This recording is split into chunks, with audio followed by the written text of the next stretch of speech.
Hi, Helen and Paul. Thank you so much for chatting with me today. It's great to have you on the show. Thanks for having us. It's good to be here. It is good to be here. Amazing. Um, okay, so my first question is for Paul.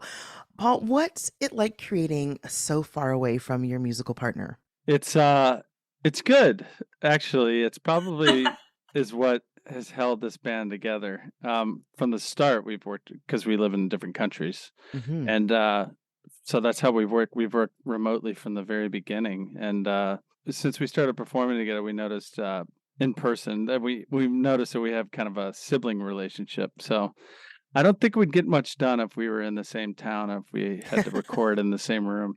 No, Right. no. It'd be like too much tomfoolery and yeah, Yes. Yeah, we can't be serious around each other. It's just all silliness. that's so magical. So, Helen, you're in BC. Yeah, I'm on Vancouver Island. You're on Vancouver Island. Okay. And Paul, where are you? I am in Ohio. I'm in just south of Dayton, kind of in between Cincinnati and Dayton, Ohio. Okay, cool.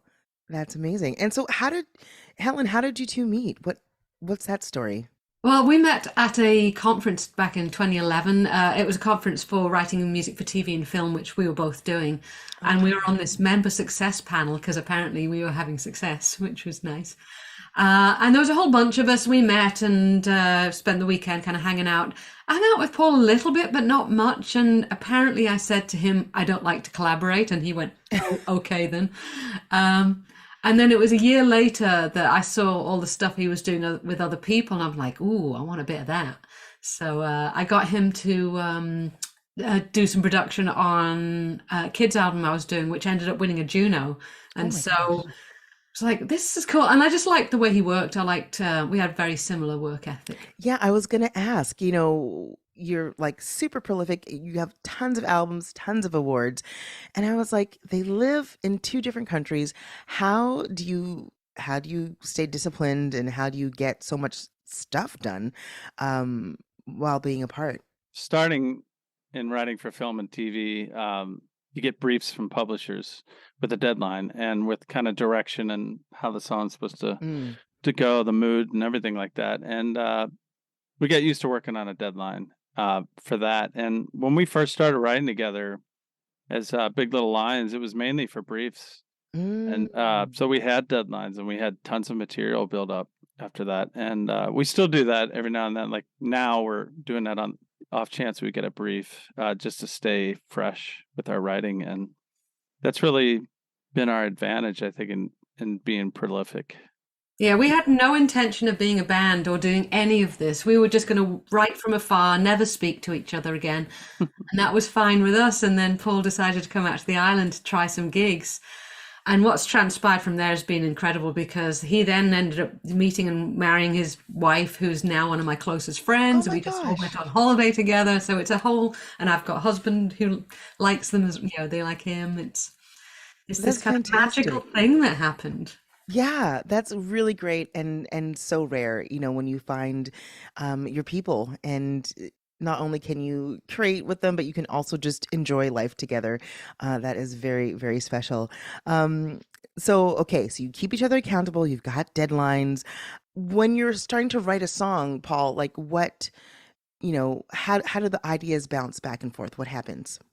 Well, one of us comes up with an initial idea and we send it via text or email, just record it on a little voice memo on our phone. And if one of us likes it, we kind of roll with it.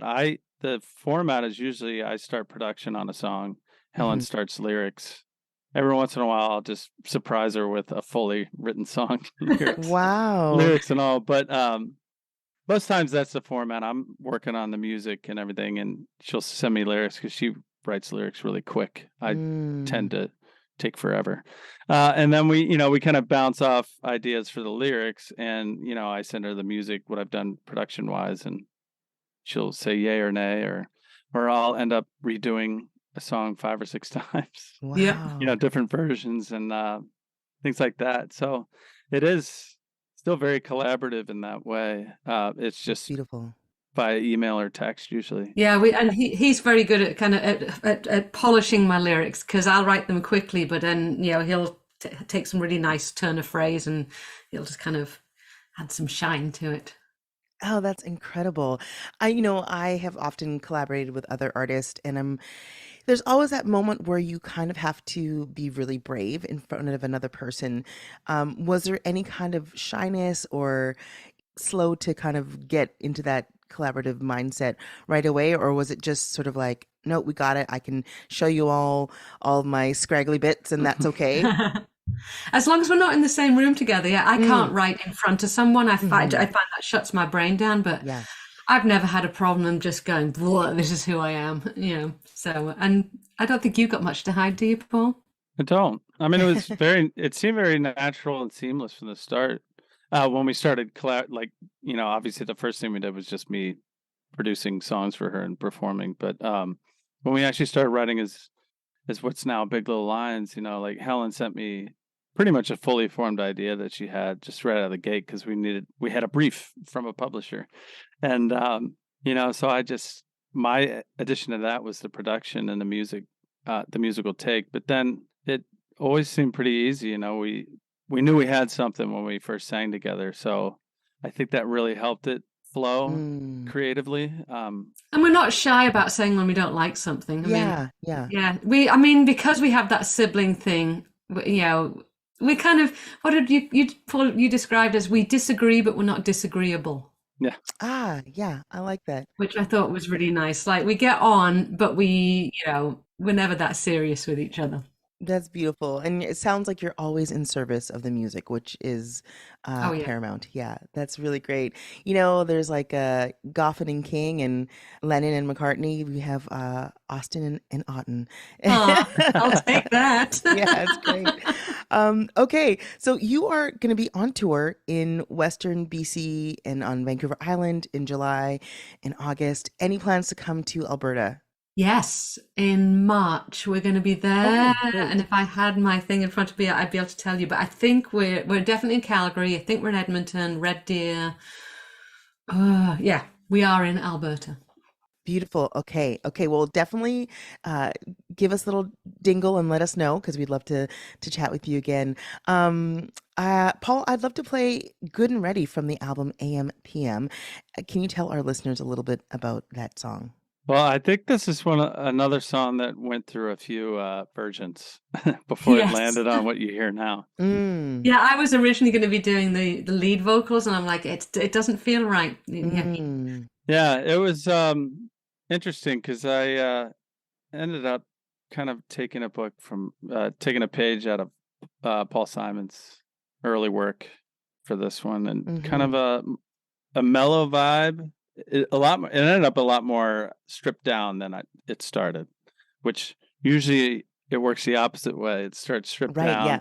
and then you just start adding more stuff. And I actually just subtracted a lot of things from this.